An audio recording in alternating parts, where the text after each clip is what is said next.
Stephen King once wrote that nightmares exist outside of logic, and there's little fun to be had in explanations.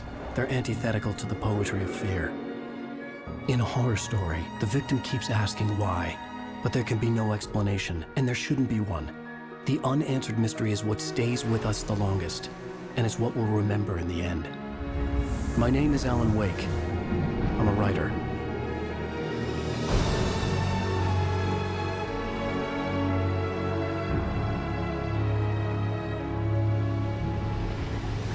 I've always had a vivid imagination, but this dream unsettled me. It was wild and dark and weird, even by my standards. So yes, it began with a dream. Following a typical nightmare pattern, I was late, desperately trying to reach my destination, a lighthouse. For some urgent reason, I couldn't remember. I'd been driving too fast down a coastal road to get there.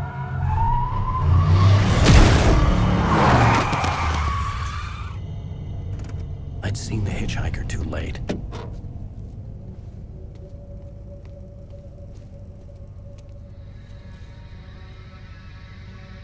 He was dead. I was convinced they'd put me in jail and I would never see Alice again.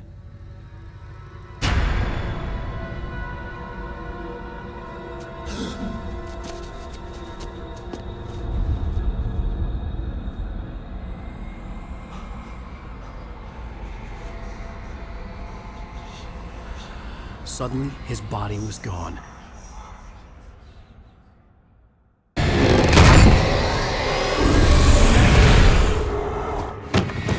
Oh no! Stop! No! Damn it, die! No! No! No!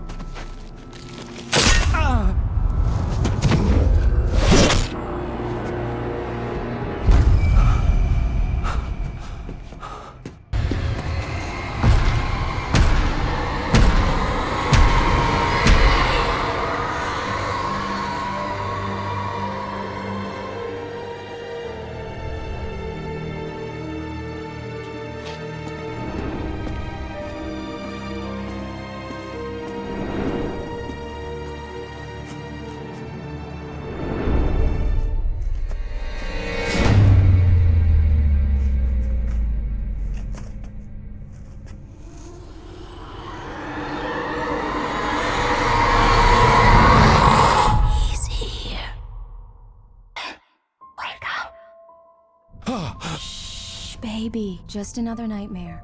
Everything's fine. You dozed off. Right. Anything more than dozed off would be news for everyone. Cheer up, handsome.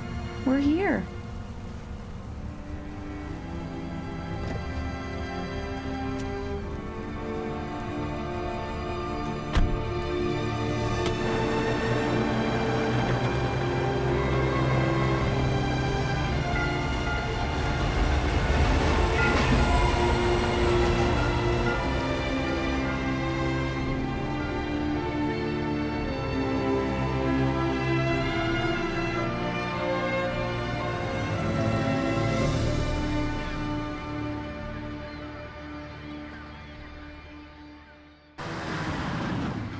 We need to stop at the local diner to get the cabin key from the landlord, a Mr. Carl Stuckey. He's waiting for us. I'll go fill her up while you get the key. I'll pick you up here in, say, 15 minutes? Sure.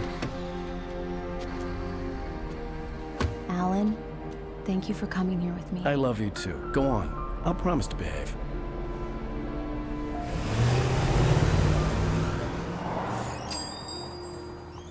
I'd forgotten there were still places like this.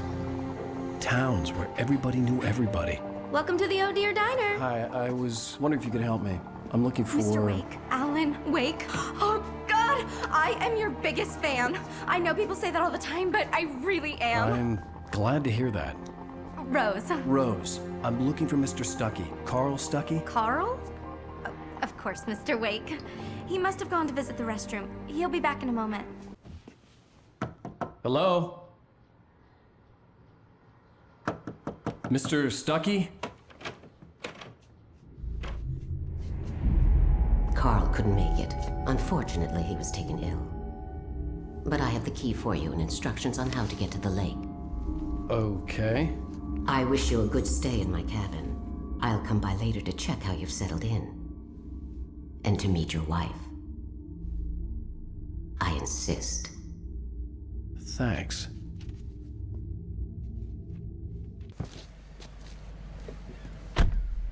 Mission accomplished. The key and the directions. My hero. I got some flashlights, just in case. Hey, wait! Mrs. Wake! Your keys!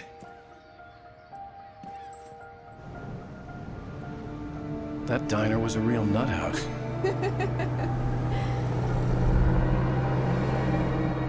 Can you believe this place? This would make a wonderful setting for a book. We're supposed to be on vacation, Alice. I'll figure it out when we get back home. Okay? Okay. We can talk about this later. Batman here, I'm KBFF. I didn't want to talk about it. I wanted to bury my head in sand. Here's another one of my favorites to go with it. Once upon a time, I was a successful writer, but that was a long time ago. I hadn't been able to write a word in 2 years. Not since my last book. And now the weather. It's gonna be a clear night, so you folks in the big city might want to look up every once in a while, see those stars winking down at you. It gets pretty dark out here, but they'll light your way.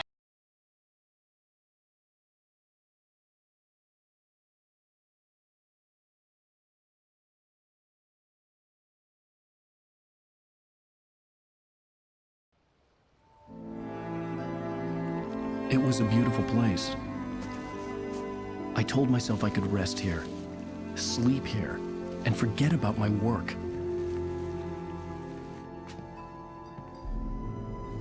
I thought we could be happy here. Guys! Alice? What is this? I guess I have a small confession to make.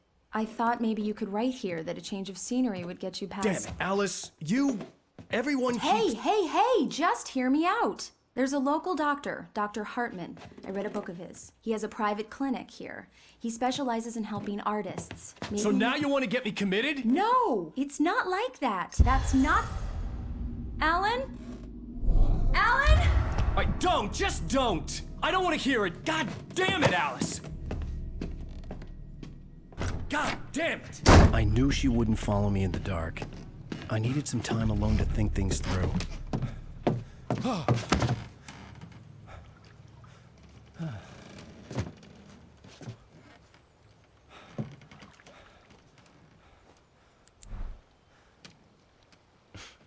Damn it.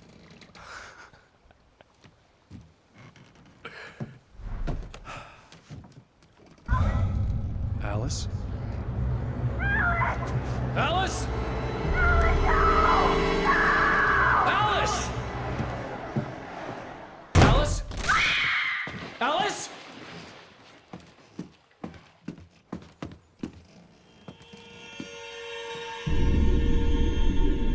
Oh no!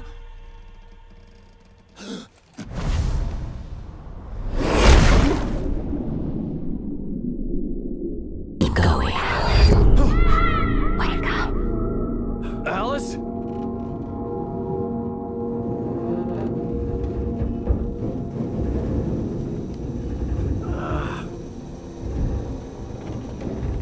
Waking up in the crashed car felt like I had woken from one nightmare and entered another.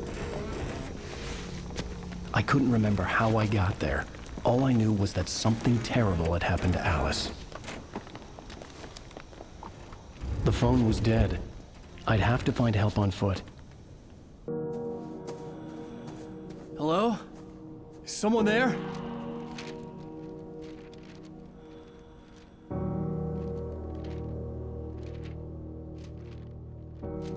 The loose sheets of paper were pages from a manuscript entitled Departure.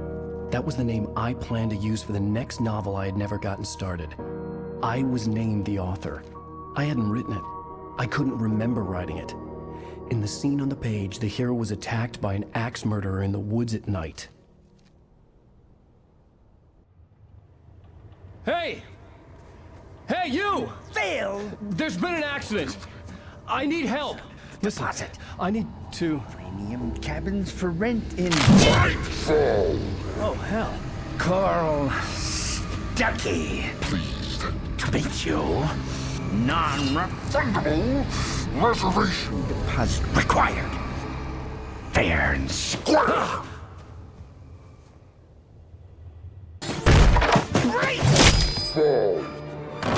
I had to figure a way out of this.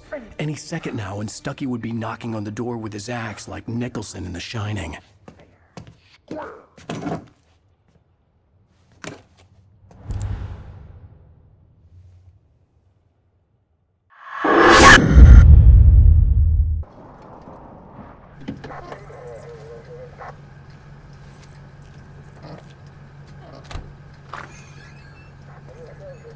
Oh, thank God, Sheriff.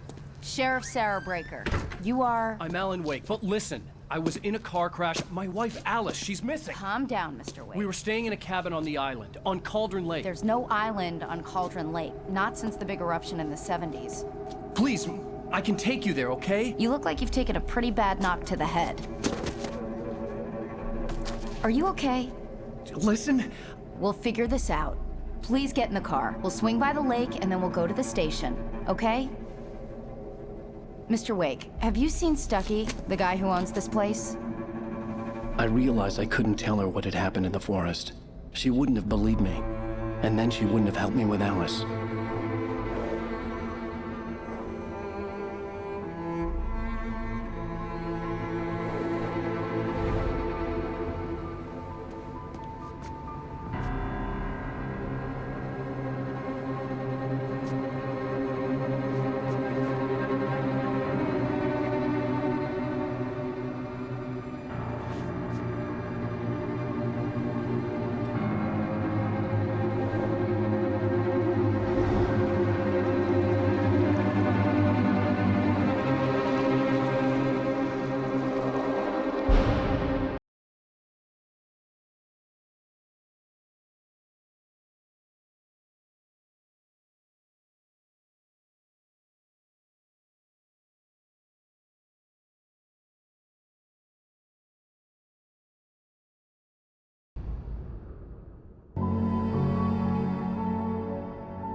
I know it's stupid, but it's just... especially when I'm not prepared for it, you know? It gets to me. I love you. Tell me a story, writer. Okay. I used to have these nightmares when I was a kid. The dark really spooked me, too. When it got really bad, my mom gave me this old light switch. She called it the clicker. The clicker, huh? Yeah. If I ever got scared of the dark, I could just flip the switch and a magic light would scare the monsters away. Oh, sure. Here it is. Alan. Maybe it'll help you, too. Yeah, nice story, writer boy. You made that up right now, didn't you? No. Seriously. I love you, even if you are a liar. Thanks for this.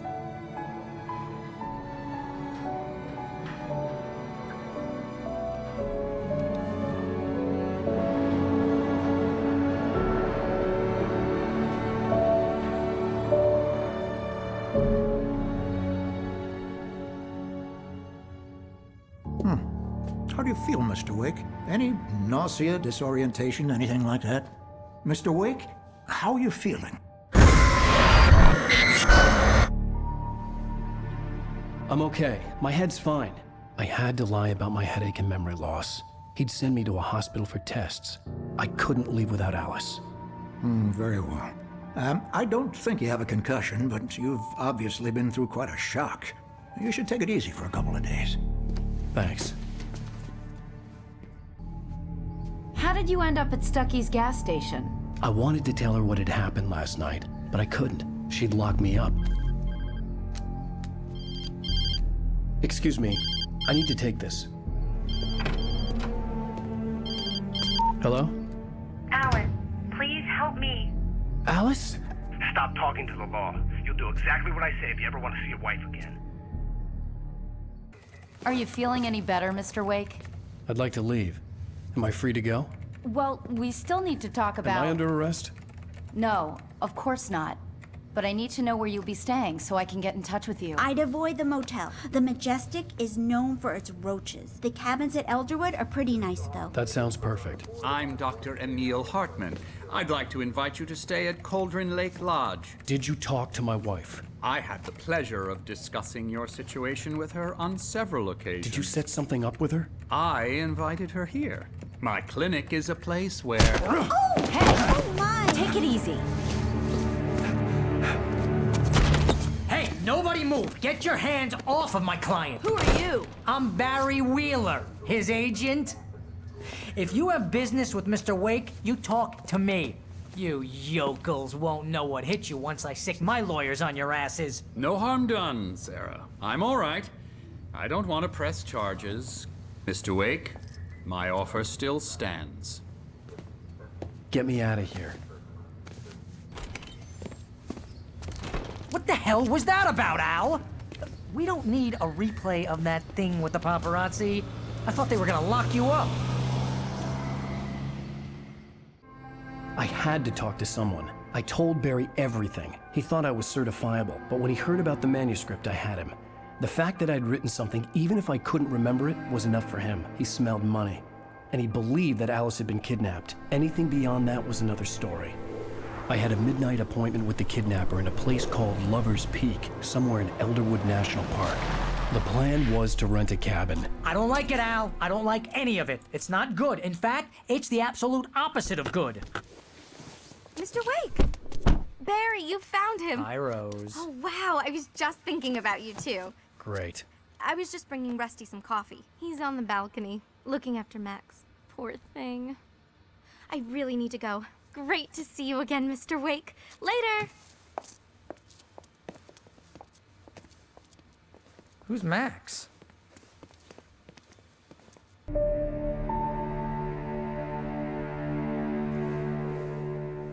That's just crazy talk, Al. Al! Al? We should go to the sheriff or call the FBI. Damn it, Barry, they'll kill her! This is not a goddamn debate, Barry. I'm going to Lover's Peak. He said to come alone. Okay then. I understand. You're my best friend and I'm worried that you're not right in the head. Tell me what to do to help and I'll do it. You stay here, and if I'm not back by morning, call the cavalry.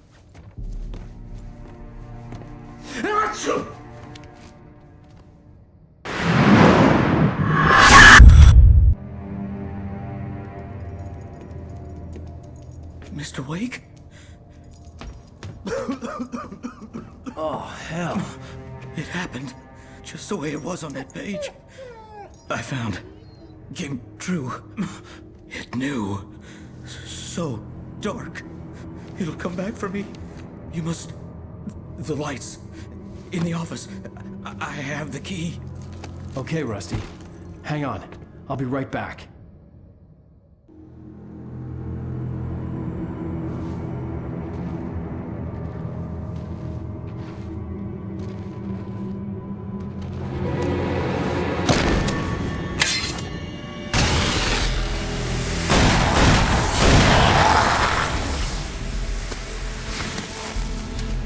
We gotta get moving. More of them coming.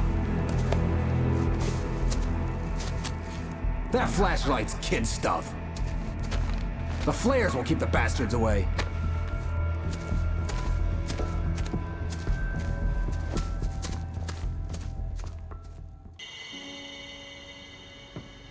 Let's cut the act now.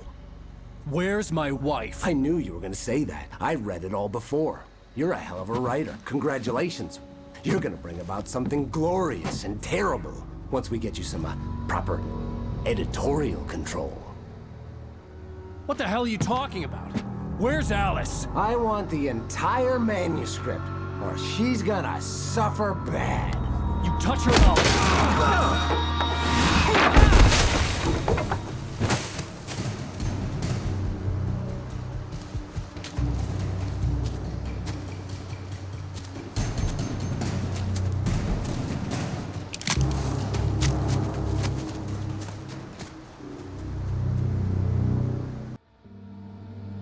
I sent Barry to the town to ask around about a man fitting the kidnapper's description. He'd go through the archives of the local paper. Perhaps he could learn something. Anything about the island and the cabin that had disappeared. The man wanted a manuscript. I had to try to write him one to get Alice back.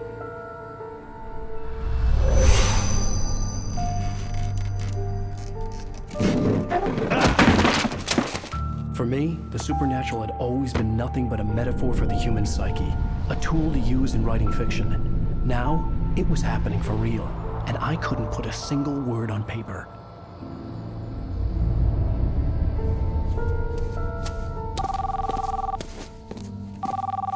Barry Wheeler speaking. This is Rose. Rose? I found Mr. Wake's pages. Oh, you sweet, brilliant girl. Could you and Mr. Wake come get them? I live in the trailer park outside the town. We'll be there in less than an hour. Bye now. See you soon. Have a great day. Hope you come back soon. Welcome to the Oh Dear Diner. Good girl.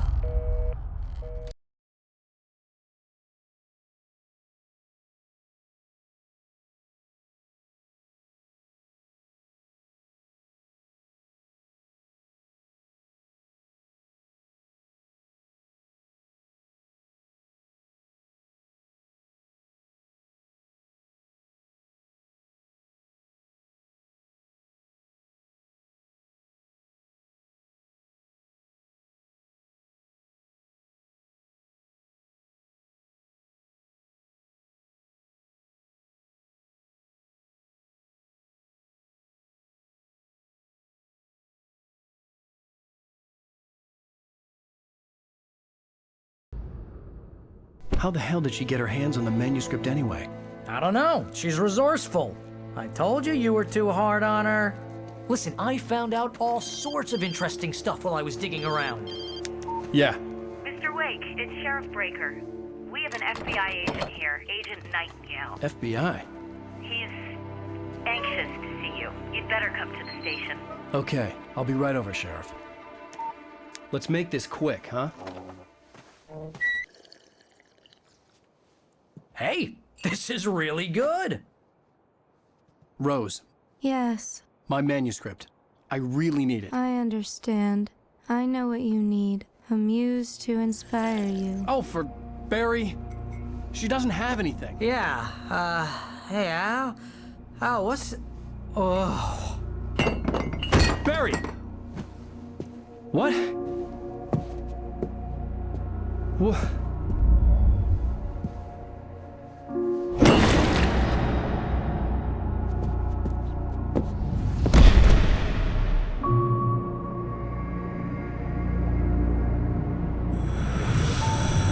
It's coming for you, hiding in my barber's skin.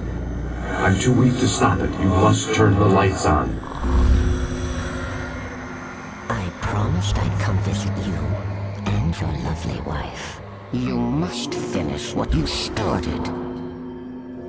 I insist. You must turn the lights on.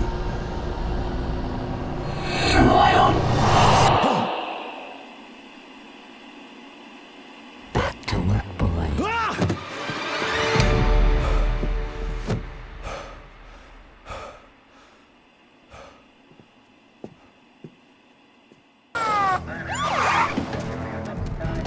God knows what you've done to that poor girl. This is Agent Nightingale, FBI! Get him up, Hemingway! You're under arrest. You move a muscle, I'll unload right in your goddamn face! Stay right where you are, Slane!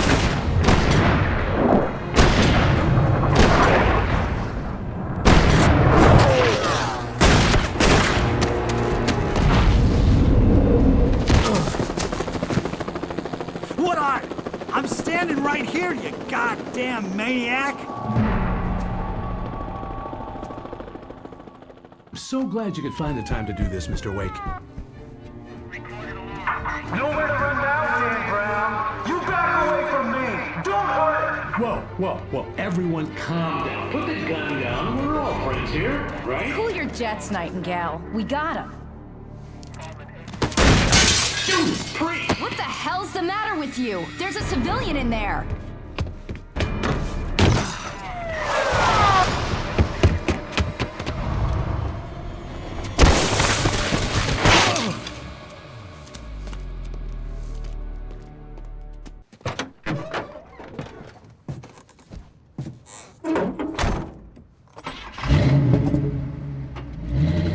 never been this glad to see the sunrise. I had a couple of hours to get to the coal mine.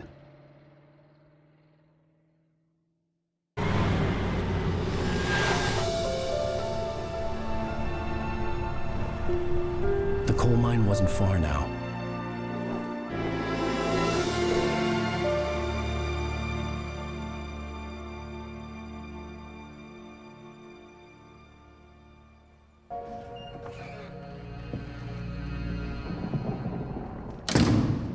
I didn't want to go outside. Cops had to be looking for me. The noon sun turned the place into a sauna.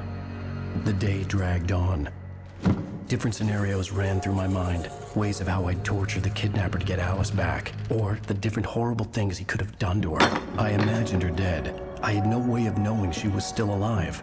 It was killing me.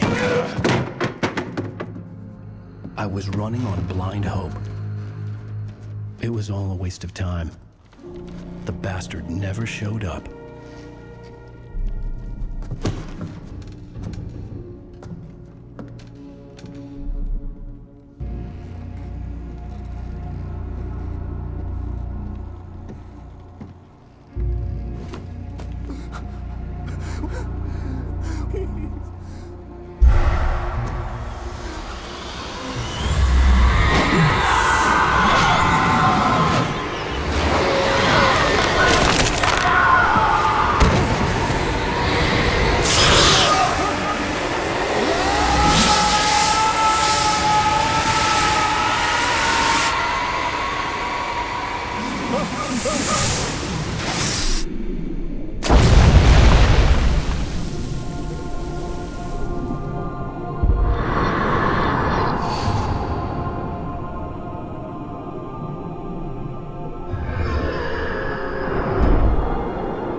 It was just a nightmare.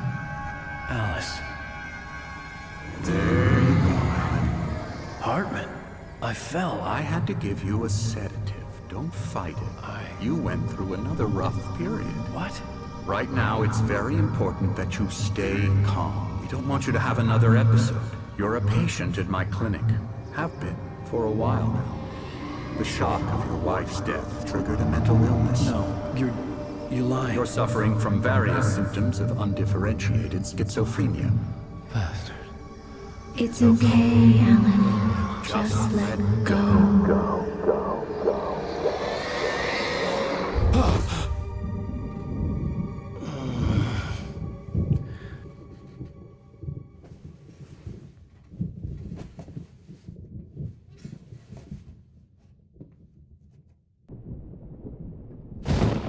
Oh, that won't do.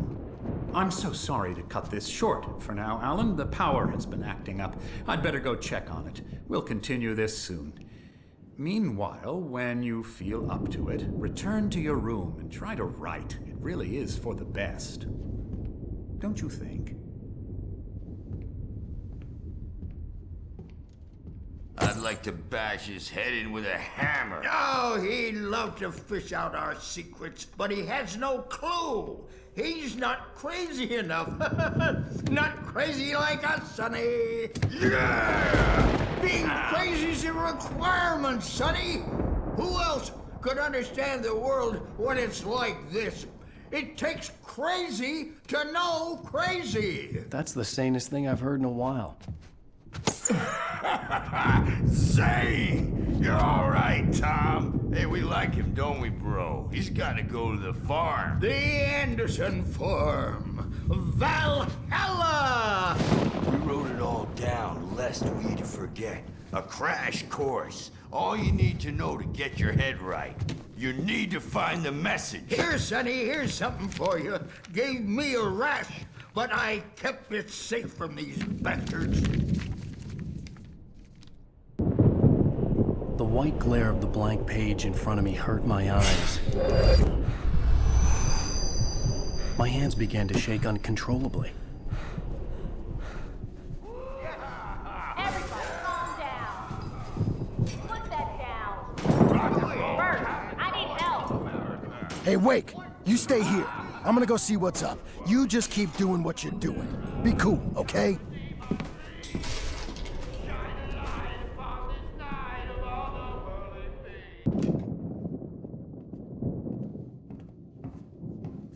These were all the pages I had on me. And more.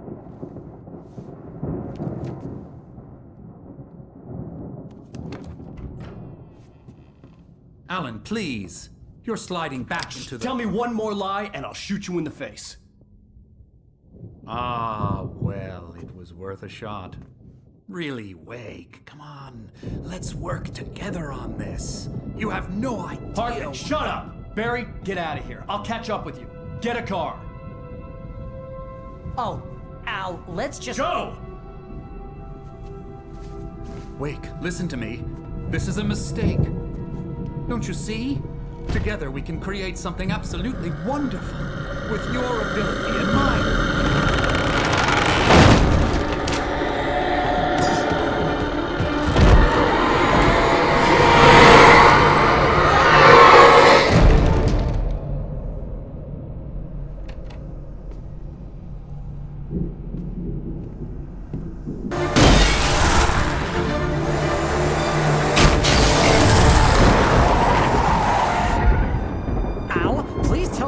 For the nearest, "You're now leaving Bright Falls. Come back soon" sign. We're going to the Anderson farm. I knew you were gonna say something like that. You know what? You owe me big time for this. When this is through, if we make it, I don't care what anybody says, I'm done with darkness. You're gonna buy me a tanning bed as a gift, and I'm gonna live in it.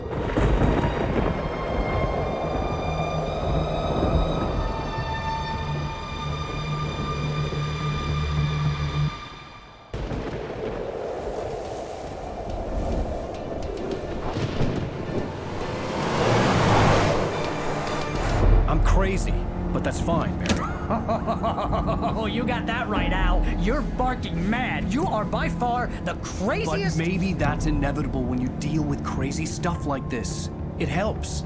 This is happening, Barry. Alice, they never had Alice. She's trapped in the darkness at the bottom of the lake, but she's not dead. Al, how can you know that? I know, Barry. I can... Al, No, listen. I can bring her back. I can find her. There's something special about this place. The lake, it does something to the works of art created here. It makes them come true. But there's a catch. The dark presence, whatever that thing is, twists it to its own ends. That's why all of this is happening. It's using my manuscript to take over everything. Al, I believe you. It happened to Thomas Zane before, it happened to the Andersons. I believe you. Crazy or not, you're not delusional. Weird shit's going down. That's a fact. I'm on board, man. I'm with you. The Andersons knew about it, but they were too far gone to tell me with all the drugs they were on. But they wrote it down. There's a message somewhere at their farm, Barry. You just need to find it. Look out!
stay here for the night and head back to town as soon as it gets light. Hey, Al. Lots of hours before dawn. Might as well get some rest. And by rest, I mean drunk. Come on, Barry, this is... Yeah, what the hell?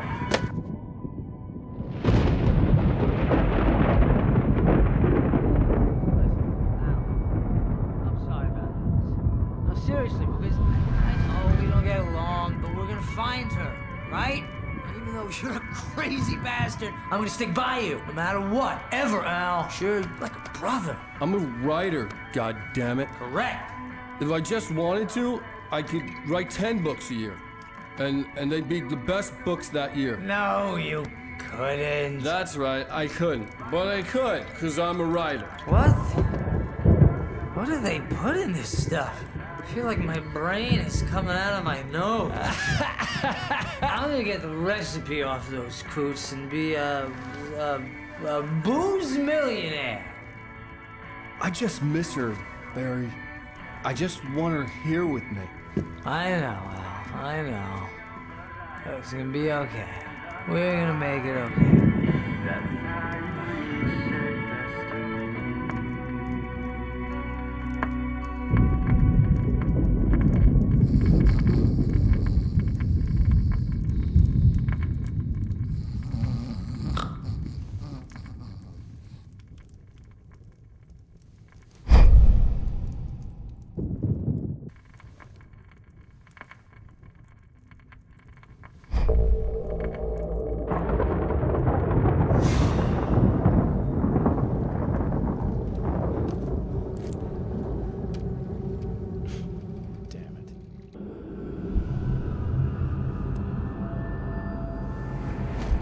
Yes. All right. I'll fix it. I'll bring her back.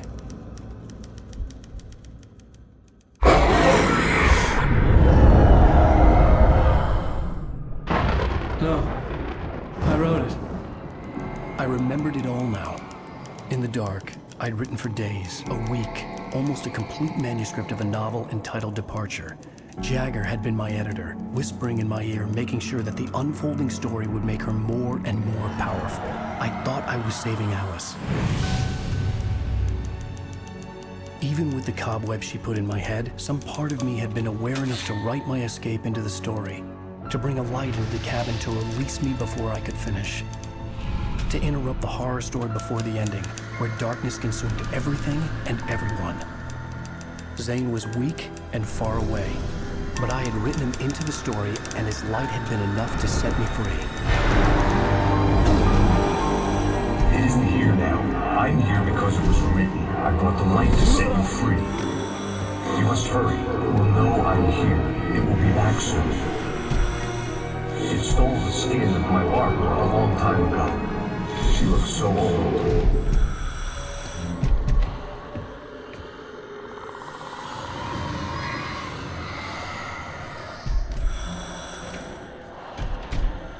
I had woken up, confused and groggy, my mind consumed by darkness and fear. All I could do was to escape.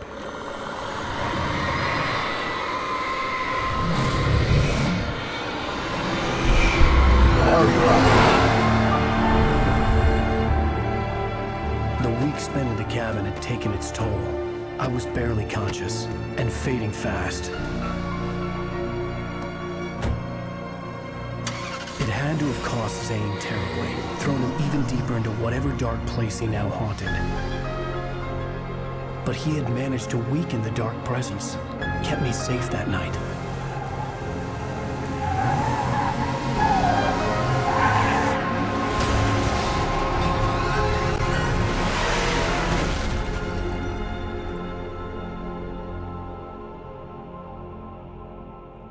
I wrote it. It's my fault. That's right, James Joyce. It's your fault, and you're gonna pay for it.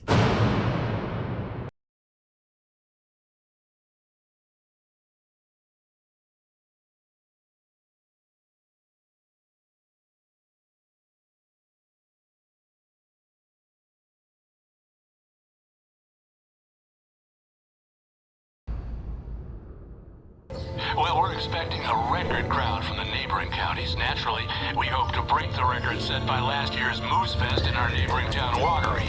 Ladies and gentlemen, some people have asked me, what's the big deal about Deer Fest? And I think that this sums it up. It's about friendship and community. We've got a great party coming up. Let's try to hold it in until tomorrow and get through the night in one piece, all right?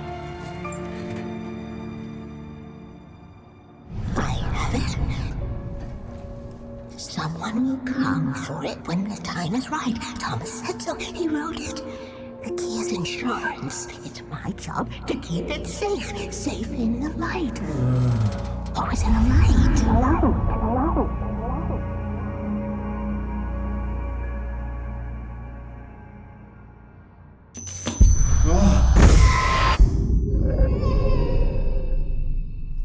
Wake, what's wrong? Lady, are you stupid? It's a trick. It's an obvious trick. Okay, I've had enough of this crap. Wake, I'm gonna trust you with this. You're joking. Agent Nightingale, your opinion would matter more if you were sober and if I actually believed you were here on official business. Whoa! Get back in the cell, Stephen King. The only way you're leaving this place is over my dead... Wait a minute. I know this.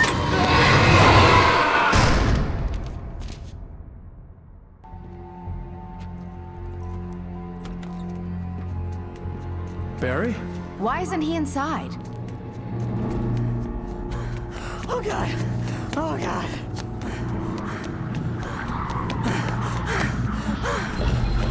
Barry! Look out! Barry, move!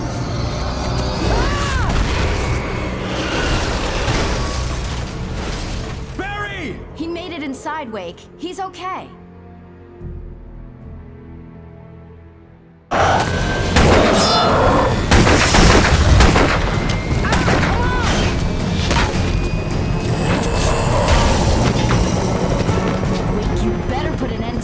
Just get me to Weaver, Sheriff. You're taking a big chance on a local crazy lady, Al.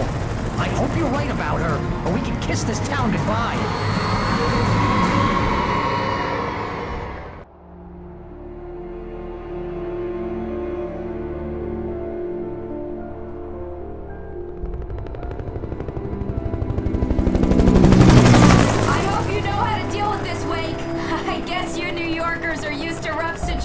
Like this. Right, the city's a war zone. King Kong, mutant alligators, and Alex Casey shoots the place up every weekend. Look, I never even carried a gun until a couple of days ago. Well, my dad used to be a cop there. Tells some pretty wild stories. Stuff like this? No, just normal bad stuff. Kinda like your books, Wake.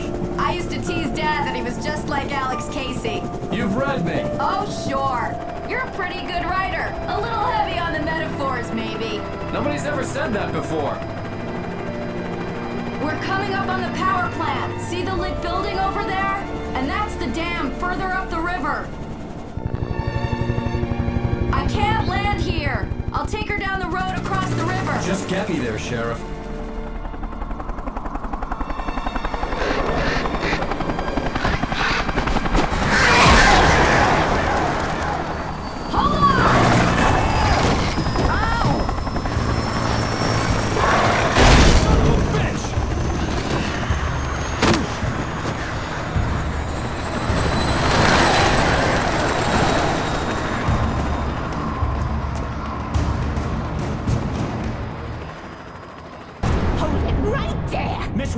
Cynthia, I'm a friend. Prove it! You knew Zane, Thomas Zane. You're the Lady of the Light in the song. You can help me. About time. Young man, I've been waiting a very long time for you. This pipe will take us directly to the well-lit room. Okay, I need to call my friends, tell them where we're going. Hello? Al! Barry, we're headed to the dam in one of the pipes. Meet us there. Okay, I'll tell Sarah. It's Sarah now? Whoa! No! Sweet love! Barry! Barry! We gotta go see if they're okay. They're probably dead. You must reach the well-lit room. This is no time to be a selfish idiot. That's my best friend!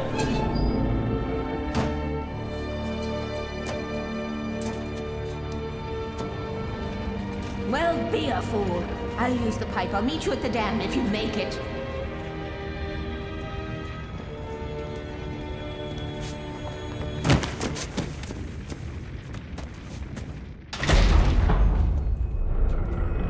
Take it, and I won't need to worry about the room anymore, because 6 and 33 and 118 need changing soon, and I don't want to climb up the ladder to change them because it's very late, and I'm tired. And if you take it, I won't have to do that anymore. The page was autobiographical, a memory from my childhood. But I didn't write this. It was a page written by Thomas Zane. None of them were supposed to exist anymore. Alan, 7 years old, would fight sleep to the bitter end. When he did sleep, he soon woke up, screaming, the nightmares fresh in his mind. One evening, his mother, sitting by his bed, offered him an old light switch. She called it the clicker, and flicking the switch would turn on a magical light that would drive the beast away. To imbue the talisman with all possible power, she added that it had been given to her by Alan's father. Alan never knew him, and anything of his took on mythical proportions in his mind. With the clicker firmly in his hand, Alan finally slept like a baby.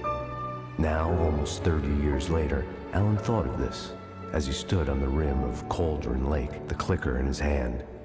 He took a deep breath and jumped. My mind swirled. I'd given the clicker to Alice, yet it was here. Zane had written it into existence, in a story I had written.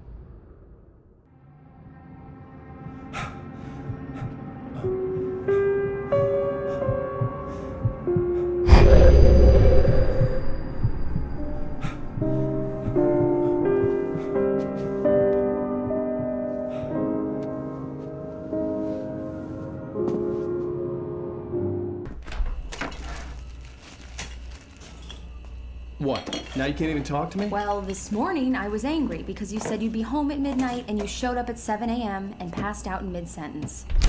Now I'm over it. Are you angry? This goddamn tour. It's gotten out of hand. Oh, honey.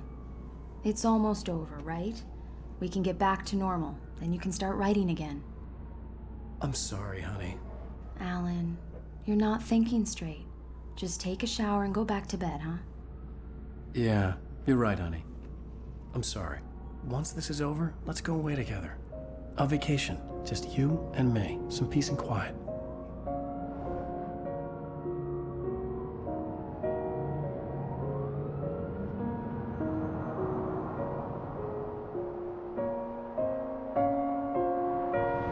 Somehow, the clicker was the key to the cabin. I had to return to Cauldron Lake to save Alice.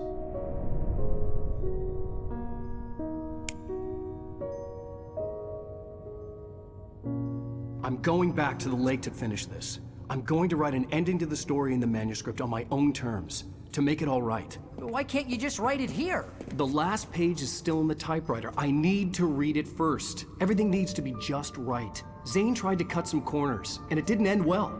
Okay, ready when you are. I'm sorry, Sarah, but I need to do this alone. Barry, take her gun. Miss Weaver, close the door when I leave.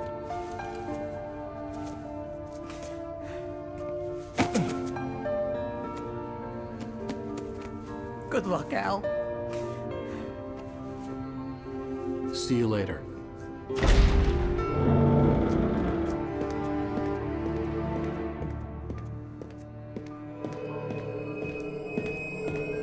When I got out, it was warm and sunny. I'd flicked the switch of the clicker. Had it done this? I didn't stop to question it. I had to take advantage of the sunlight to get to the lake. On Zane's page, I had stood on the rim of Cauldron Lake, about to use the clicker. That's where I was headed.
Baby, you were having a bad dream.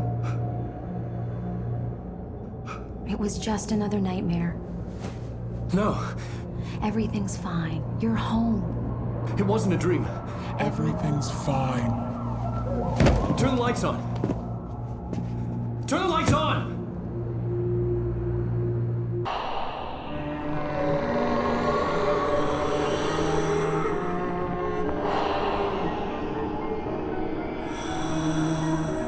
You must find your way to the cabin. It stands in your way. It won't let you pass. It has no heart. It's filled with darkness. You must fill its heart with light.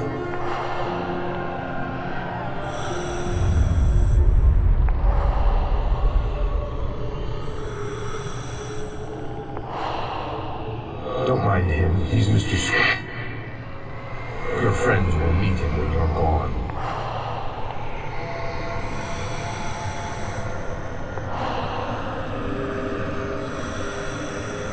Use the clicker.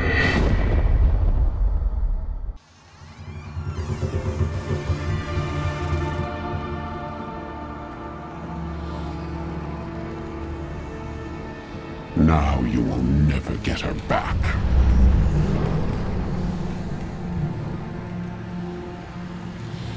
I am much older than you. Older than your first work of art. I will find a new face to wear. Someone else to dream me free.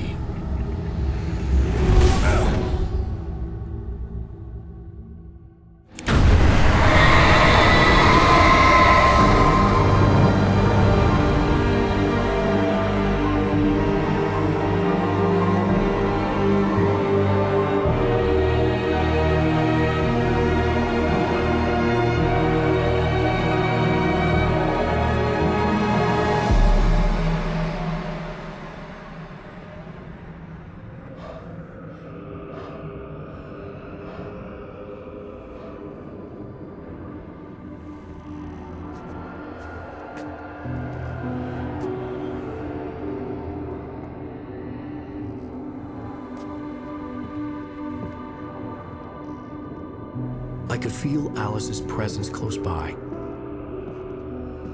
I understood what I had to do now. I knew how to write the ending to Departure. There's light and there's darkness. Cause and effect. There's guilt and there's atonement. But the scales always need to balance. Everything has a price. That's where Zane had gone wrong. There's a long journey through the night back into the light. Alice? Alice?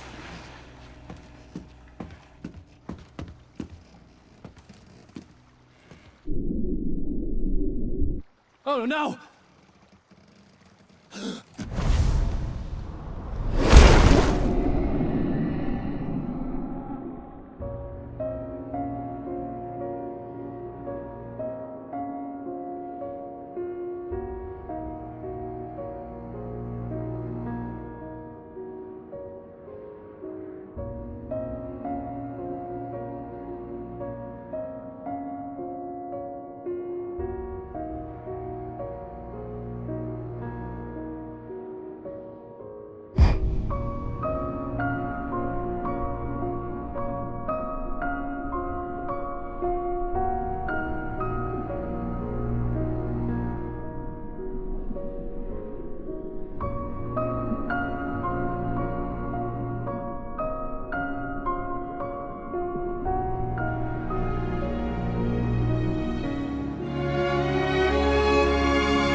It's not a lake. It's an ocean. Alan, wake up. Sure, by Alan Wake. Then turned to face me. His face was covered in shadows. It was hard to make him out in the darkness of the forest that surrounded us, but the axe he lifted was plain to see. It glistened with the blood of his victim. He grinned madly. The shadows were alive, distorting his features. It was a scene from a nightmare. But I was awake. Lincoln stood before me. It was impossible to focus on it, as if it stood in a blind spot caused by a brain tumor and eye disease. It was bleeding shadows like ink underwater, like a cloud of blood from a shark bite. I was terrified.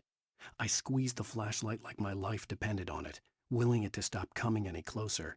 Suddenly something gave, and the light seemed to shine brighter. I heard them before I saw them, swooping down from the sky and screeching as they came. I spun around just as the cloud was upon me. For an instant, I stared into 100 dead eyes, black pearls glittering in the darkness. I raised the flashlight and the swarm exploded like fireworks. Feathers burned, turned into ash. I couldn't hear my scream above theirs. First, I kept finding the pages as if by accident. The book I couldn't remember was either a terrible and true prophecy or an act of creation that had rewritten the world. I began to hunt the pages feverishly, for they held the answer to the mystery. With it, I could save myself. With it, I could save Alice. I stepped into the gas station's garage. It was dark and quiet. The place was a mess. It looked like someone trashed the place or that there'd been some kind of fight. Light spilled into the room through an open door at the back, and I made my way toward it. Without any warning, I was blinded by a bright light. An old portable TV on the shelf had come alive by itself. Impossibly, I could see myself on the screen, talking like a madman. "Been on Cauldron Lake?" she asked. The sheriff looked at me suspiciously. The early morning light flooded through the office windows. I would probably never have gotten out of the woods alive without her help. But I couldn't tell her the truth of what I'd faced the previous night. She'd think I was lying or crazy. She'd lock me up, and she wouldn't help me find Alice. He spat on the garage floor and tried to shake the cobwebs from his head. Ever since the couple never showed to pick up the keys, things had been fuzzy. Something, a feeling, caught his attention. Stuckey looked up and stared as his brain tried in vain to process the horror before him. He stumbled back, knocking over a can of oil. A black pool spread across the floor while he struggled for a brief moment, then let go as the unrelenting darkness engulfed him. He knew she had been gushing, but right now she didn't care. As far as she was concerned, her brief meeting with Alan Wake was literally the high point of her life. She watched as he got in the car with his wife. She was pretty, confident, at ease with Wake. Not like Rose. They were perfect for each other. She'd have given anything to be called their friend. Wheeler was bouncing off the walls. He jumped on a plane after his calls were ignored by both Al and Alice for several days. It could mean that they were both on a second honeymoon. But Barry didn't buy it. Al had been way too unstable for that, not sleeping, messed up. Barry had years of experience dealing with Alan Wake, and he couldn't ignore it. Something was wrong. True what they say about the fall and the sudden stop at the end. I'd lain here in the snow while the lurid chain of scenes that had led me here kept playing in my head. A rerun of my own private snuff movie. A memory of my corpse. Alone at my own wake. Thinking in metaphors again. The femme fatale was gone. Only a sour taste remained of the kiss that killed me. This was a late goodbye. 13 years after I'd gotten my revenge. It had finally caught up with me. It had been a long time to bear the pain. My blood painted the snow red. A gruesome slushy dissolved all the scattered painkillers and leisurely dripped down to the sewer, mingling with the bile of the city, becoming one with it. I can see them now, my wife and my baby. Honey, I'm home. In spite of its human mask, to describe the dark presence as intelligent would have implied human qualities on something decidedly inhuman. Nonetheless, it found the one spot in the diner that was dark enough. Some light spilled into the corridor, ravaging it. But it took the pain. Horrible as it was, the writer would soon fix that. He would be coming to the one place where it still had power. The kidnapper fired his gun one last time, and the shadow vanished into the darkness it had come from. See? Nothing to it, Wake. The thought of Alice in his hands was revolting. We stood on the wooden platform of Lover's Peak, the waterfall and the mountain behind us, the lights of the radio mast blinking red in the heights above. I fought with the urge to take a swing, force myself to speak. Let's cut the act now. Where's my wife? He had never gotten along with Alice, but he knew Alan loved her with an almost frightening intensity. And now something had happened to Alice. And here was Al armed with a gun and saying things people got put in padded cells for. It was as if his friend had experienced a massive psychotic episode and was now totally disconnected from reality. It scared the shit out of Barry. The air in the visitor center was heavy with an awful smell, as if some rotten drowned thing had crawled up from its grave. Rusty kept coughing blood. My eyes were drawn to the twisted shape of his broken leg. The attack had been vicious. Max whined in his cage. Rusty's eyes were wild with fear and terror. He gasped. Mr. Wake, it happened just the way it was on that page. The visitor center was sturdy, but the impact turned the front of the building into splinters. Rusty was thrown across the lobby like a rag doll and hit the far wall hard. It didn't hurt until he tried to move and saw his leg bend the wrong way, felt the broken rib stabbing him on the inside. Rusty howled in pain and fear, suddenly afraid to die alone. Last instant, I changed direction and threw myself down. The axe splintered the trunk of a tree. I stumbled into the pool of bright light. My lungs burned. I was too exhausted to move. I tensed as I waited for the killing blow, but it never came. I raised my head. Nothing moved in the darkness beyond. For the moment, bathed in the cold light, I was safe. That last instant of consciousness, Rusty thought about Rose. He was older than she was. Rose was barely out of her teens, but she made him feel young and forget what a train wreck his long-dead marriage had been. He still wore the ring. He'd been waiting for her to tell him to take it off. Now she never would. In the corner, afraid of what the flashlight's beam might reveal. Suddenly, a roughly painted symbol of a torch glowed in the light. Behind it, hidden by a rock, sat a battered metal trunk. It was here for a reason, packed with supplies, batteries, flares, ammo, things you need to make it through the darkness of the night. Something left behind by someone who knew what I knew, and more. More than one occasion, Alice had tried to explain to me how it felt to be afraid of the dark. To her, darkness wasn't simply the absence of light, but something more tangible than that. It was something you could touch and feel. Worse than that, it was something with a mind of its own, something malicious and malign. For her, things changed when they were wrapped in darkness. They turned into something else, something foreign, and nothing was safe or innocent anymore. I'd never really understood what she meant, until now. It'd been one desperate situation after another. I was exhausted, and my body felt as though it had been chewed up and spat out. The flashlight was heavy in my hand, and each pull of the trigger sent a painful shock up my arm. But I was finally out of the woods, and things were looking up. That's when I heard the chainsaw. Harry saw the darkness attack the visitor center. It made him a believer. The men Al said he'd shot, they hadn't been just locals on crank. Somehow the world had changed, like the channel had been switched without warning. You think you're watching a sitcom, and you're really watching a horror show. When the birds started attacking the cabin, Barry wasn't surprised, just terrified. FBI agent's command froze me in place. I considered surrender. It was all falling apart anyway. I could give in, let someone else deal with it, but it felt all wrong. Call it instinct, his posture, the way he held the gun. He was no friend. Shots ringing in my ears, I leaped for the hole in the fence and stumbled into the darkness beyond. The site was a mess. The modular office had been pushed off the cliff. Deputy Thornton climbed up from the wreckage excited, breathing hard from the exertion. Nobody there. It's weird. Don't you think that's weird? Bored, Mulligan let out a mighty snort.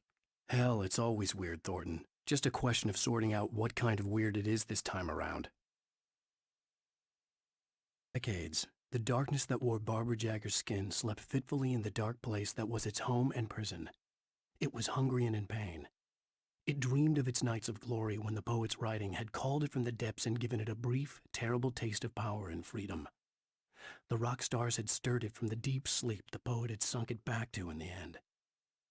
When it sensed the writer on the ferry, it opened its eyes. Laura trusted her gut, and her gut said Agent Nightingale was an asshole. He felt wrong, and it wasn't just the smell of stale booze. It was in the way he flashed his badge, pulled rank, the look in his eyes when he wanted answers. Where was Alan Wake? What was this about an accident? Where was his wife? And most importantly, why did she let Wake go? He wouldn't answer her questions. Federal business was all he'd say. It wrenched itself loose from the bridge's steel framework. Wrapped in darkness, it floated in midair, twitching. For a moment, I didn't understand what I was looking at. The heavy object lurched at me with impossible force. I threw myself out of the way, but just barely. When I turned my flashlight on it, it shook in a dark rage before it flew at me again. I slammed the door shut right in his smug face. He pleaded for me to open the door. True to form, the asshole actually thought I would obey. I had no sympathy left, no guilt either, not for him. I took a moment to savor the scream. I bet I had a smile on my face. It was all that I had time for. The dark presence was inside the lodge with me.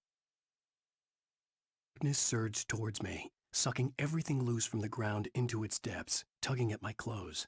I saw the flare the kidnapper had dropped and threw myself towards it just as I felt my feet leave the ground. The darkness embraced me with the force of a tornado. Somehow I managed to light the flare. The darkness roared and cast me away. I fell toward the dark waters of the lake far below. Nightingale gone and the night wind blowing in through the broken studio window. Maine stared at Sarah. The sheriff looked away. Maine's voice shook with barely controlled anger. That boy's doing more drinking than thinking. I hope you know what you're doing, Sarah. He's got a sickness in his eyes. You take my word for it. He wants Wake for a reason, and it's not for anything good. Thomas Zane fell for Barbara Jagger. It happened fast. She was young, vibrant, and beautiful, full of life.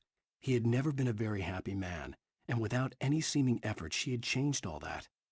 Zane felt good for the first time in his life. Everything she did was another piece of a jigsaw puzzle he hadn't even known he'd been missing. And best of all, she made the words flow, strong and sharp. She was his muse. The taken retained echoes of their former selves, but these were just the nerve twitches of a dead thing.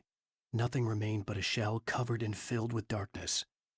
In most cases, these puppets were enough for the purposes of the dark presence. But for anything more elaborate, as with the writer, it was different. It needed his mind. And so rather than taking him over completely, it merely touched him. I stared through the bars of the jail cell. Barry stood behind me, swaying on his feet, looking as ill as I felt. Agent Nightingale stood on the other side of the bars with Sheriff Breaker. Nightingale had a stack of manuscript pages in his hand.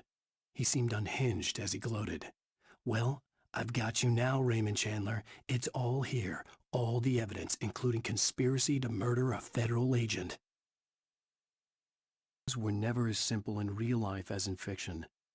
I had lost count of the times I had wished there'd be a clear reason for my writer's block, something to fight, something to lash out on. There wasn't. I was filled with doubt. I was nothing like the hero in my books. Alex Casey had gone through his life with single-minded determination, never wavering from his goal. Even now, I was angry at myself, angry at Alice, angry at Barry. I was fumbling and I had no plan. Behind the closed doors and curtains of his grimy room at the Majestic, the local motel, Nightingale could feel the locals' eyes on him, the unrelenting pressure of their judgment. He forced it out of his mind. For all he knew, they could all be under Wake's spell already. You do what you have to do to get the job done. He took comfort from the bottle in his hand. Please, he thought, just let me get through this. He had checked all of Stucky's rental cabins. There had been no sign of the Wakes. It was dark when he'd found their car parked at the end of the road by Cauldron Lake. It made no sense. They must have taken a wrong turn. But there was no sign of them, and the car had been there for hours already. Frustrated, Mott stood on the rotten ruin of the footbridge that had once led to Diver's Isle before it sank beneath the waves years ago. The boss wouldn't be happy. I tried to hold on to Alice, but her form melted away. I was losing control. Dr. Hartman stood in her place. I wanted to hit him, but my arms were jelly. He smiled. It was a reassuring smile, and I hated him for it. I had to give you a sedative. Don't fight it. You went through another rough period. Right now, it's very important that you stay calm. We don't want you to have another episode. You're a patient at my clinic. Have been for a while now. He could feel the poems, taking form, shaping things. As he experimented, he imagined he could almost feel the power surging through the keys of the typewriter. It exhilarated him. But there was fear, too. If not for his young assistant Emile, he would have given it up. But Emile convinced him otherwise. He, too, had a way with words. He kept talking, giving Barry the grand tour, clearly proud of the place. He went on and on about his hunting trophies, and Barry was impressed. But he was here on business. He raised his voice, cut through the monologue. "Hey, Hartman, where's Al?" Hartman stopped in mid-sentence, annoyed at the interruption. He nodded at the hulking orderly standing nearby. The man smiled and clapped a practiced hand on Barry's shoulder. He followed the fall of Alan Wake with his binoculars. When the rider hit the water, he ordered Jack to take the boat to him. The spot was easy to see in the dark, even with all the extra lights in the boat. The flare floated and kept burning even in the water. Jack turned the radio louder as the engine sputtered. The music was rough and clanking, something the Anderson brothers would no doubt have enjoyed. But Hartman chose to ignore it. Wake was finally within his reach. Hartman knew he was no creator. He had no ambitions on that front, and he certainly didn't want to end up like every artist he had worked with here, damaged in ways that were hard to describe, or worse. It was enough for Hartman to maintain creative control and provide direction, to be a producer. That was what most of these people were in need of anyway. Of course, suitable subjects were few and far in between.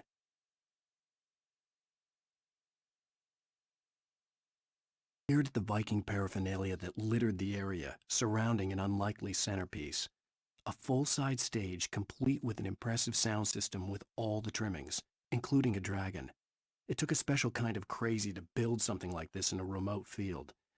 When the sky split open with a deafening boom and the music started blasting, it felt strangely appropriate. He knew that Wake was smarter than him. Wake had more money, a beautiful wife, everything. And Hartman said Wake was important. That made him better than Mott. But Mott was calling the shots now. He'd expected Wake to whimper and grovel, but instead, he seemed willing to fight. Mott knew he'd gotten under Wake's skin. If only Mott actually had his wife. The thought made him shiver. Hartman hurried down the corridor. He had disliked leaving Wake when he was surely at his most susceptible to therapy. But this was not an ordinary storm. Wake had been writing, and he had woken something up in the depths of the lake. Now, it was coming for him. Hartman had naturally prepared for a situation like this.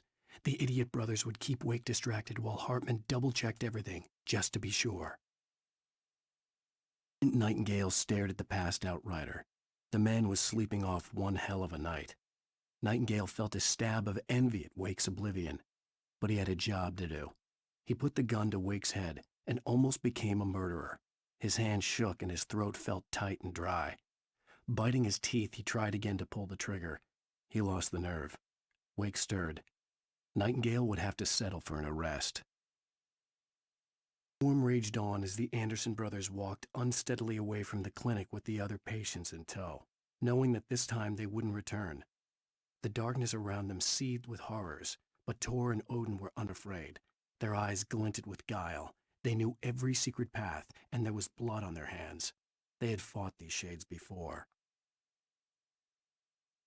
Dark presence followed the choreography laid out to it in the manuscript, growing stronger and stronger, moving like a storm from one scene of destruction to the next.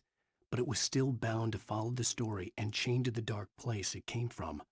When the story reached the end it longed for, it would finally be free. 1976. Madness reigns at the Anderson farm. Contrary to all logic, The headiest ingredient of their moonshine is unfiltered water from Cauldron Lake. The Andersons feel like gods. Odin can't stop laughing. He contemplates cutting his eye out. Tor runs across the field, naked, shrieking, hammer in his hand, trying to catch lightning. Their songs have power. Something ancient is stirring in the depths, coming back. Then, Alice's screams rang in the stillness of the night. I saw myself run toward the cabin, flashlight in my hand. I followed my past self. I was an out-of-body observer, a time traveler in a crazy drunken dream. This was the beginning. The night Alice had disappeared, the mystery of what had happened during the missing week was about to reveal itself. Gale felt the situation veering out of his control, but the gun at least felt steady in his hands. He was ready to fire, resolved that he would let this happen over his dead body. And yet he hesitated. He had seen this moment before, read it in the page.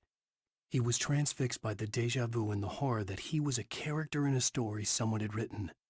Then the monstrous presence burst in behind him and dragged him into the night. The darkness that wore Barbara Jagger's face was furious. The story in the manuscript had been making it stronger all the time, but now the light had set the writer free and hurt it, weakened it. It was only a matter of days before the dark presence would be strong again, but meanwhile, it would be difficult to recapture the writer. Cynthia Weaver worked hard, following her obsessive rituals, sometimes fighting them, always giving in to them in the end. She haunted the halls of Bright Falls abandoned power plant. She marked her caches with light-sensitive paint that could only be seen by eyes that had been touched by darkness and saved by light like she'd been. She was preparing defenses and supply lines for the war she knew would come, the war between the forces of light and darkness. To be free, the dark presence needed the writer to finish the story. Again and again, the story let it get frustratingly close to the writer without letting it capture him. It was bound by the events depicted in the manuscript, but it could pursue the writer indirectly, put others on the task and stop those who would help him. It took over everything in its path, made them its puppets, and sent them after Alan Wake. Alice had screamed until she had no voice left to scream. Around her, the darkness was alive. It was cold and wet and malevolent and without end. She was a prisoner, trapped in the dark place. The terror would have burned her mind out, but one thing made her hang on. She could sense Alan in the dark. She could hear him. She could see the words he was writing as flickering shadows. He sensed her too. He was trying to work his way to her. The story I had written in the cabin had come true. Touched by the dark presence, I had written a horror story, but the end was still missing. The story was incomplete, and the last unfinished page of the manuscript still sat in the typewriter in the cabin study. If I could get back there, if I could read the page, then I could write my own ending to this story and save Alice. Sarah was almost starting to relax. Maybe they could turn this into a win yet. Suddenly, there was a piercing sound, like a table saw gone wild, as 100 birds made out of shadows swarmed into the rotor. The chopper bucked wildly and the board lit up, telling her what she already knew. They were going down. Barry Wheeler screamed next to her. Zane knew he had to remove all that had made this horror possible, including himself. That was the only way to banish the dark presence he had unleashed and now looked at him through the eyes of his dead love. But he also knew that despite his best efforts, it might someday return. So even as he wrote himself and his work out of existence, he added a loophole as insurance, an exception to the rule. Anything of his stored in a shoebox would remain. Making her way through the water pipe alone, Cynthia was angry at the writer. Foolish young man, taking unnecessary risks. And the way he broke the rules. Didn't he understand what was at stake? Since the terrible days in the 70s, she hadn't wavered once, as hard as it had been. She was tired of protecting the town all these long years, and now only wanted to rest. The presence was no longer trying to capture the writer so he could create the ending it wanted.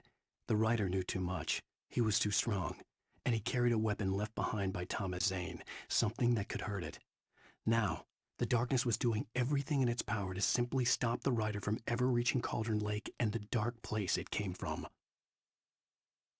Zane cut its heart out, but it didn't die. The thing that wore Barbara's face kept crooning sweet nothings sugar-laced with poison. He put on the suit, untied the monster from the chair. The thing in his arms thrashed weakly, but he held fast. He stepped outside, off the pier, and into the dark water, a sinking pinprick of light descending toward a bottom that never came. After Zane had gone, I stood alone in the shifting dream that was the dark place. I had to find a way to the cabin. I'd written myself a way through this place in the manuscript. I followed the idea of a path. I'd written myself across the ocean that blocked my way, and with that, there was a bridge to the island beyond. The idea of the cabin flickered in the underwater darkness. I willed the cabin to be real, and it was.